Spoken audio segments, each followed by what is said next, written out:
IF 5A की अभ्यास प्रश्नावली को देखते हैं।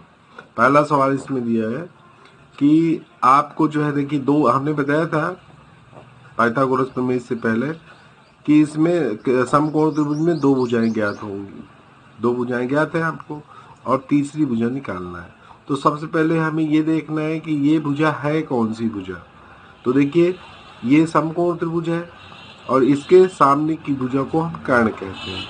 तो हम लिख देंगे कर्ण का वर्ग, पाइथागोरस में बताया था ना, तो बताया था कर्ण का वर्ग, तो कर्ण भुजा क्या है AC। तो यहाँ लिख देंगे AC स्क्वायर बराबर हो जाएगा, अब चाहे आधार का वर्ग पहले कर दो, आधार क्या है BC है, BC स्क्वायर और प्लस लंब क्या है AB है, AB स्क्वायर।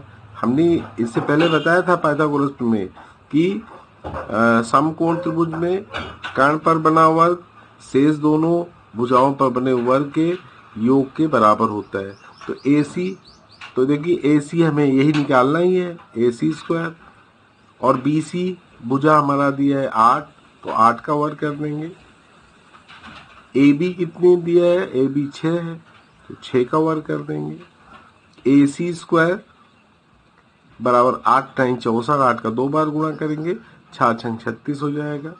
अब देखिए AC square is equal to ये हो जाएगा 100, जोड़ देंगे 64 और 36, तो AC बराबर, तो जब ये AC लिखेंगे वर्ग हटाएंगे तो इधर वर्गमूल का चिन्ह आ जाता है, ये लगा देंगे। इस वर्गमूल के चिन्ह का मतलब है इसमें जब ये से बाहर कब आएगा, जब दो संख्याएं होंगी।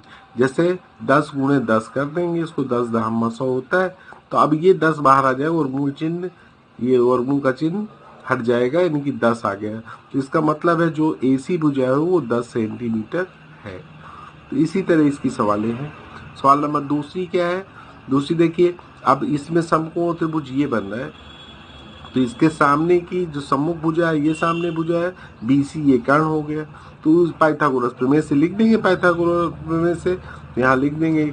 अब यहाँ लगा देने हैं, लाइन खींच रहे हैं, तो यहाँ लिख देंगे कर्ण यानी कि BC स्क्वायर बराबर, अब आधार पहले लिख दें AB स्क्वायर और BC स्क्वायर, चाहे जो भुजा लिख दें प्लस में है, चाहे BC square plus AB square लिख दें, यानी कि कर्ण का वर्ग शेष दोनों भुजाओं के वर्ग के योग के बराबर होता है। तो यहाँ हो जाएगा BC की जगह हमें 13 मालूम है, 13 लिख दिया हमने, 13 का वर्ग कर दिया। AB स्क्वायर यही निकालना ही है और BC की जगह हमने लिख दिया, अच्छा ये हमारा यहाँ पर BC है, दो जगह BC लिख गया, यहाँ होना चाहिए AB और AC, यहाँ AC स्क्वायर होना चाहिए। फिर से देख लीजिए कर्ण क्या है, ये है, तो BC स्क्वायर बराबर ये लिख दिया हमने AB स्क्वायर आधार लिख दिया, और ये आपका हो जाएगा लंब AC स्क्वायर, ठीक है। तो यहाँ हम लिख देंगे 12 का वर्ग। अब इसको पक्षांतर कर दें, तो ये यहाँ कर देंगे 13 का वर्ग, 13 13 में 169 होता है, 169, और इसको इधर लाएंगे 12 को, तो माइनस 144, 12 बार हम 144 होता है, बराबर AB स्क्वायर हो जाएगा। अब इसको घटाएंगे तो यहाँ आएगा 9 में से 4 गया 5, 6 में से 4 गया 2, 25 AB स्क्वायर। अब AB बराबर लिखेंगे AB इज इक्वल टू, तो यहाँ रूट का चिन्ह आ जाएगा, तो 25 लिखेंगे, 25 को लिखेंगे 5 गुणे 5, यहाँ लिख दे रहे हैं, तो AB इज इक्वल टू हो जाएगा, और यहाँ लिखेंगे 25 की जगह 5 गुणे 5 लिख देंगे, तो ये आपका एक 5 बाहर आ जाएगा, तो यानी कि AB भुजा 5 सेंटीमीटर की हो जाएगी। ये अब देखिए सवाल नंबर ये, अब आपको मैंने पहली दूसरी बता दिया, आपको तीसरी चौथी पांचवी लगाना है, सेम उसी तरीके सवाल है। सवाल नंबर 6वीं बता दे रहे हैं, क्या रहा, 65 डेसीमीटर लंबी सीढ़ी को दीवार से 25 डेसीमीटर हटाकर लगाया गया है, दीवार के आधार से सीढ़ी की ऊपरी सीढ़ी की ऊंचाई ज्ञात कीजिए। तो देखिए इसको बनाना पड़ेगा, चित्र बना लें इसमें।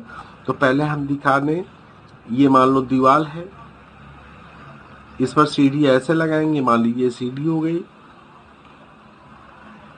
ये ऐसे हमने दिखा दिया। दीवार 90 के कोण में, ये 90 डिग्री दिखा दिया, समकोण त्रिभुज बनेगा इस तरह, इस आकृति में।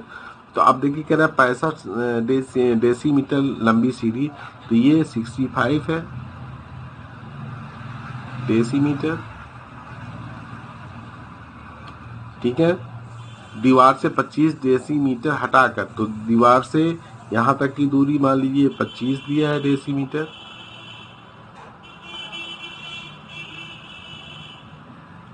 ये हमने नामकरण कर दिया, इसका ए यहाँ डाल दिया, यहाँ बी लिख दिया, यहाँ सी लिख दिया। ये भुजा आपको निकालनी है, ए बी निकालनी है, यानी कि दीवार के आधार से सीढ़ी की ऊपरी सीढ़ी की ऊंचाई, दीवार 65 डेसीमीटर लंबी सीढ़ी को दीवार से 25 डेसीमीटर हटाकर लगाया दीवार के आधार से, दीवार लिए है, इसका आधार से ऊपरी सीढ़ी की ऊंचाई, ये पूछ रहा है, ए भी पूछ रहा है। तो देखो ये समकोण त्रिभुज है, तो इसके सामने का ये कर्ण हो जाएगा, और ये आधार है, ये लंब हो जाएगा। तो लिख दें पाइथागोरस प्रमेय से, यहाँ लिख दिया पाइथागोरस प्रमेय से क्या होता है, कर्ण का वर्ग, तो कर्ण भुजा AC है तो AC स्क्वायर बराबर हो जाएगा, आधार BC है BC स्क्वायर, लंब क्या है AB स्क्वायर लिख दिया। चाहे तो हम यही हमें निकालना AB, तो AB स्क्वायर यही लिखा रहेंगे, बाकी इधर इसको ऐसे भी लिख सकते हैं, AC square minus BC square बराबर, हमें AB निकालना है, AB स्क्वायर लिख दिया। अब AC है कितना 65, तो 65 इसका वर्ग कर दिया, माइनस BC कितना था, BC 25 है, 25 का वर्ग कर देंगे, AB स्क्वायर ये लिख देंगे। 65 का 2 बार गुणा करेंगे, 65 गुणे 65, 55 25, 5 6 30, 30 2 32, 6 पंचे 30 की 0, 6 6 36 और 36 3 39, फिर से देख लें, 6 पंचे 30, हाथ से 3, 6 6 36, 37 39, जोड़ लेंगे 5 2 9 3 12 3 1 4, 42 25, तो ये आ गया आपका 42 25 माइनस ये 625, 25 में 625 होता है, गुणा कर लीजिएगा, 625 आएगा AB स्क्वायर, ये लिख देंगे। अब इसको घटा दें, तो यहाँ घटाते हैं, देखो 42 25 से 625 घटाना है हमको, तो ये 0 हो गया, 0 हो गया, 12 में से 8 4 12, नहीं 12 में से गया 6 6 12, और यहाँ आपका 3 बचेगा, 3600 आ गया, यहाँ हो गया 3600 बचेगा, AB स्क्वायर, तो AB बराबर, ये वर्ग घटाएंगे तो रूट में संख्या आ जाएगी, अब इसमें से दो संख्याएं होंगी तो भी बाहर निकलेंगी, तो देखो 6 6 36 10 10 100, तो 6 गुणे 6 10 गुणे 10 लिख सकते हैं, यहाँ पर हम लिख सकते हैं, लिख दिया हमने 6 गुणे 6 गुणे 10 गुणे 10, तो अब इसमें से एक 6 बाहर आ जाएगा, एक 10 बाहर आ जाएगा, यहाँ लिख देंगे AB बराबर 6 गुणे 10, तो कितना आ गया 60 डेसीमीटर आ गया। ये आपकी सवाल नंबर हो गई छठी सवाल थी। चलिए ये हम देख लेते हैं निम्नलिखित, पहले 9वीं सवाल देख लेते हैं फिर 8वीं बताएंगे।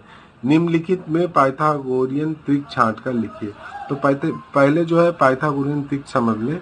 तो देखिए जैसे ये भुजाएं, तीनों भुजा दी है 5 12 13, तो जो सबसे बड़ी भुजा है वही कर्ण होती है, तो यहाँ लिखेंगे कर्ण का वर्ग बराबर आधार का वर्ग धन लंब का वर्ग।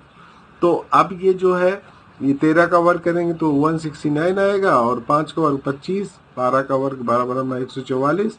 अब इसको हम जोड़ देंगे, ये 169 है, इसको भी जोड़ेंगे तो 169 आएगी, अर्थात दोनों पक्ष बराबर है, तो ये पाइथागोरियन त्रिक है।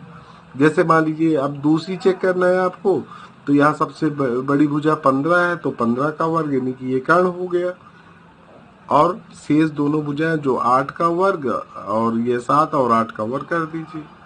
तो देखिए पाइथागोरियन त्रिक है कि नहीं है, तो 15 15 में 225 होता है, 7 7 49 होगा, 8 टाइम 64 होता है, तो ये 225 है। और इसको जोड़ेंगे 9 4 13 और 6 4 10 11, तो ये बराबर नहीं है।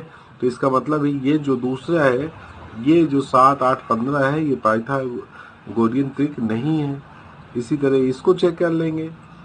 तो अगर जो सबसे बड़ी भुजा है वो कर्ण होती, कर्ण का वर्ग शेष दोनों भुजाओं के वर्ग के बराबर होना चाहिए, योग के बराबर होना चाहिए। अगर ये आ रहा है तो वो पाइथागोरियन त्रिक है, नहीं तो नहीं है।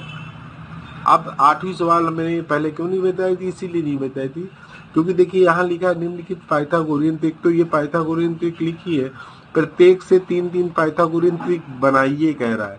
तो ये तो सबसे आसान थी, इसमें आपको कुछ नहीं करना है। जैसे ये कह रहा है तो देखिए है कि नहीं, पहले ये हम पहले इसको बताते, तो इसीलिए 9वीं सवाल दिख गई तो इसको पहले बता दिया। जैसे ये है पहले देख लीजिए, सबसे बड़ी भुजा 5 का वर्ग है, और ये हमारा 4 का वर्ग हो जाएगा, और ये 3 का वर्ग हो जाएगा, तो ये हो जाएगा 5 25, और ये 4 चौक 16, धन 3 3 9, तो ये हो गया 25 बराबर 25। तो ये इसका मतलब ये पाइथागोरियन त्रिक है। तो ये तो खुद ही लिख रहा है कि पाइथागोरियन त्रिक है, प्रत्येक की 3 3 पाइथागोरियन त्रिक बनाइए। तो आपको कुछ भी नहीं करना है। जैसे ये एक दिया हुआ है, दूसरा लिखना है, तीसरा, तो आप जैसे 2 से गुणा कर दीजिए सभी भुजाओं में, 3 से गुणा कर दीजिए, फिर 4 जितना बना सकते हैं। जैसे मान लो ये 3 4 5, ये तो एक लिख दिया इन्होंने। अब दूसरा अगर आपको बनाना है तो आप दूसरी, मान लो ये पहला दिया इन्होंने, पहला तो लिख दिया है, दूसरी आपको बनाना है तो 3 दूना 6 लिख देंगे, फिर 2 से गुणा किया 4 दूना 8 लिख देंगे, और ये भुजा हो जाएगी 5 दूना 10, ये बन गई आपकी। अगर और तीसरा बनाना, 3 से गुणा करो, 3 3 का 9, और ये 4 3 12, 5 3 15, और बनाना है तो और बना दीजिए, 4 से गुणा कर दीजिए, 4 3 12, 4 चौक 16, 5 चौक 20। तो ये सब पाइथागोरियन ट्रिक के रूप में हो जाएंगे, चाहे जितनी बना लीजिए। तो इस तरह आपको बनाना है। तो ये 8वीं सवाल हो गई, ये 9वीं हो गई। अब देखिए जब 10वीं सवाल है, उसने कहा है सत्यापन कीजिए यदि n विषम संख्या है तो n square minus 1/2 n square plus 1/2 Pythagorean त्रिक है। तो ठीक है, n is equal to some संख्या होती है जो दो से कट जाए, विषम संख्या दो मतलब 2 से ना कटे। जो संख्याएं 2 से कट जाती हैं वो सम संख्या कहलाती है। विषम संख्या है वो संख्या है जो दो के जैसे मान लीजिए 24 है, ये 2 से कट जाएगी, 12 आ जाएगा। जैसे मान लीजिए 9 है, तो अब ये 3 से तो कट जाएगी, लेकिन ये विषम संख्या है, क्योंकि जो 2 से न कटे वो विषम संख्या है। यहाँ हम लिखेंगे ये 2 से नहीं कटेगी तो ये विषम संख्या है, ये सम संख्या है 24, और ये 2 से नहीं कट रही तो ये विषम संख्या है। जैसे 3 है, ये भी विषम संख्या है, ठीक है ना। तो इस तरह जो है सम विषम तो आपको मालूम ही है। तो अब n इज इक्वल टू हम कोई भी संख्या मान लें। अब कह रहा है विषम संख्या, तो विषम संख्या लेंगे। मान लीजिए हमने n की जगह 3 ही लिख दिया, 3 लिख दिया, 1 मान सकते हैं, हमने 3 मान लिया। मान लीजिए n की जगह 3, ये विषम संख्या है, यहाँ लिख सकते हैं विषम संख्या कह रहा है, ये ले लिए। 5 मान लीजिए, तो अब यहाँ 3 मानने पर तो इसका मतलब एक भुजा तो 3 हो गई। जो दूसरी भुजा है n स्क्वायर माइनस 3 है, ये है तो n स्क्वायर, तो n ये है n स्क्वायर माइनस 1/2, ये है। तो इसको लिख सकते हैं, इसको यहीं लिख दे रहे हैं। ये तो हमने माना है, ये चीज हमने माना है, एक भुजा हमने मान लिया। तो इसके अकॉर्डिंग दूसरी भुजा हो जाएगी 3 लिखकर 9, 3 का वर्ग माइनस 1/2, अर्थात हो जाएगी 9 में से 1 घटाएंगे 8, 8/2 अर्थात 4 हो गई।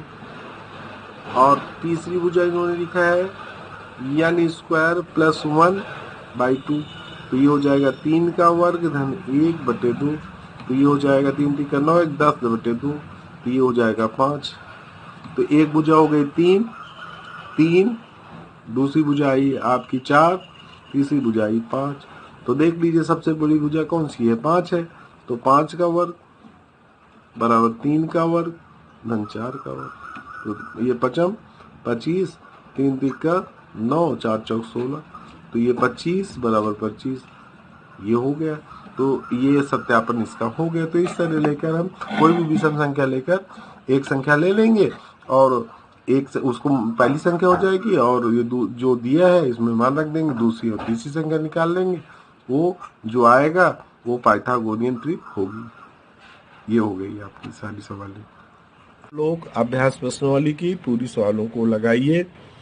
अगर फिर भी मैंने आपको पूरी सवालें बताई हैं, लेकिन अगर कोई दिक्कत होती है तो उसको आप पूछ सकती हैं अगले वीडियो के लिए। राधे राधे बच्चों, आज के लिए बस इतना ही।